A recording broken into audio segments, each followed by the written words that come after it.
When you're seeing missed stitches like this on the back side of your stitching, you know that there's something out of adjustment. Some of the first things you probably look for on this would be looper out of adjustment, needle adjustment, and things like that. On this machine here is missing stitches while sewing. We removed the throat plate so you can see better, have a better eye of the looper. On page 17, it goes through the steps of adjustments on looper, needle, and needle guard. First thing you check on this one is when the looper is retracted into the machine. You spin it with the dial on the back. When it's all the way up, page 17 of the book gives you exact specs of the adjustments.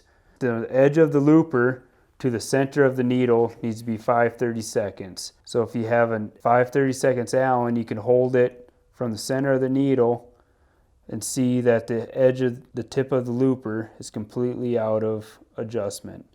That's what causes you to miss stitches. So we can go ahead and adjust that. There's a cap here. You'll have to spin the machine down until you can see the head of the screw there. You'll loosen that. Bring it down a little bit.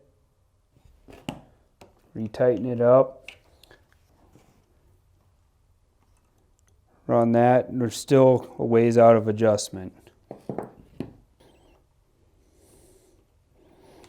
Hold that about center of the needle. There's 5/32. Tighten that screw back up and run there.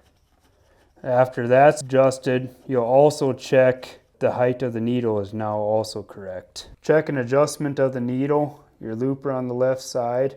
You run the looper down until you can just feel it on the back side, bottom side of the needle. According to the book on page 17, with the back side of the needle and the top of the eye is flush with the bottom of the looper. And on that one, it's pretty good. But if you have to adjust the needle, loosen the set screw for the needle. When the needle is up, you'll move your needle all the way down. You'll loosen the jam nut. And then whether your needle's got to go up or down, you put your screwdriver in the front hole in the head of the sewing machine. And you can run your set screw up or down, tighten your jam nut, run the machine back up, tighten your set screw with the needle all the way tight against your set screw, and you recheck needle height. And then also when you're running this machine, the needle guard controls the needle.